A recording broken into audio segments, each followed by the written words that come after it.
Hello दोस्तों, आप सभी को मेरे YouTube चैनल में हार्दिक अभिनंदन।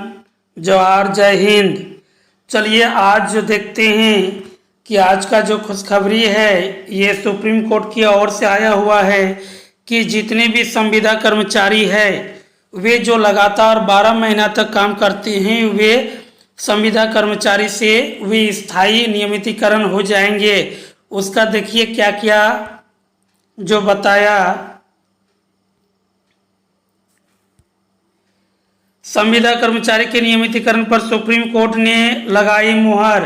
सुप्रीम कोर्ट ने यह मुहर लगा दिया है कि जितने भी संविदा कर्मचारी हैं उनको अब स्थायी नियमितीकरण करना होगा।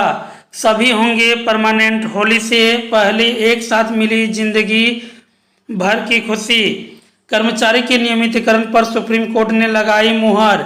सभी होंगे परमानेंट, एक साथ मिली जिंदगी भर की खुशी। ये जो है ये सुप्रीम कोर्ट ने जो लगाया कि सभी संविदा कर्मचारी वैसे जो लगातार 12 महीना तक एक ही जगह पर टिके रहते हैं और काम कर रहे हैं, सरकार उनसे काम लेते हैं या कोई भी कंपनी उससे काम लेते हैं, उसको स्थायी करना जरूरी है। संविदा नियमित कर्मचारियों का नियमितीकरण अब राजनीतिक दलों के लिए चुनावी मुद्दा बन चुका है। जब भी देखते हैं कि भारत में या कोई भी राज्य जैसे झारखंड में जब भी चुनाव का समय आता है कुछ न कुछ विशेष देने की कोशिश करता है और ये चुनावी मुद्दा भी बन जाता है। जहां भी चुनाव हो राजनीतिक दल की ओर से नियमितीकरण का वादा प्राथमिक तौर पर रहता है। इसी प्रकार से हर राज्य में भी जैसे अभी एमपी चुनाव है उसके पहले जिस प्रकार से इस प्रकार आ रहा है कि जितने भी संविदा कर्मचारी है वो होली के पूर्व नियमितीकरण किया जाएगा। तो देखा जाए इस पर सरकार क्या निर्णय लेती है। लेकिन अब तक पूरी तरह से संविदा कर्मचारी के नियमितीकरण को लेकर फैसला नहीं लिया गया है। हालांकि कुछ राज्य ऐसे हैं जिन्होंने अपने अधीनस्थ कर्मचारियों के नियमितीकरण की प्रक्रिया शुरू कर दी है। जैसे कुछ ऐसे राज्य हैं जो अपना अपना राज्य के जो कर्मचारी थे और स्थायी तौर पर अनुबंध में काम कर रहे थे उसको स्थायी किया गया है। लेकिन इस बीच देश की सर्वोच्च अदालत ने संविदा और अनियमित कर्मचारियों के लिए नियमितीकरण को लेकर बड़ा फैसला लिया है। ये अब सुप्रीम कोर्ट भी इसको राय दे चुका है।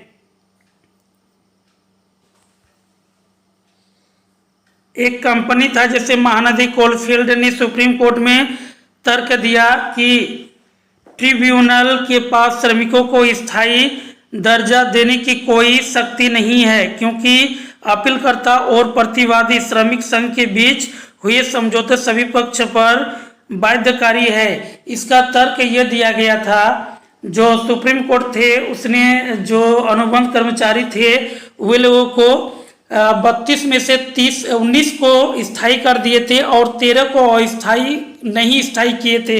इसका कारण क्या था?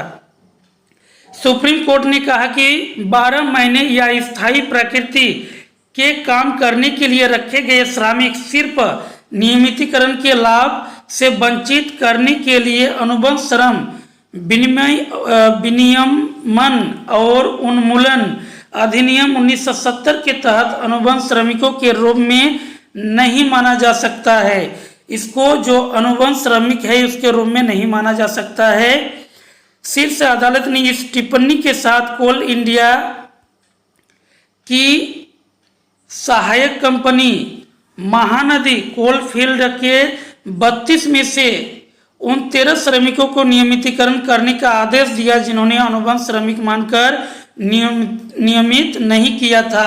इसी के चलते ये कोर्ट ने जो आदेश दिया है कि जो लगातार 12 महीना तक यदि आप काम लेते हैं कोई भी कर्मचारी से सरकारी दफ्तर पर हो या कोई भी कंपनी पर तो उसको आप अस्थायी तौर पर नहीं रख सकते हैं, आपको उसको स्थायी करना होगा, नियमितीकरण करना होगा।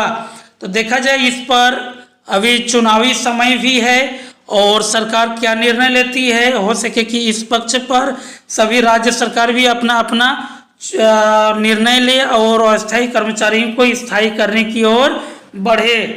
So thank you.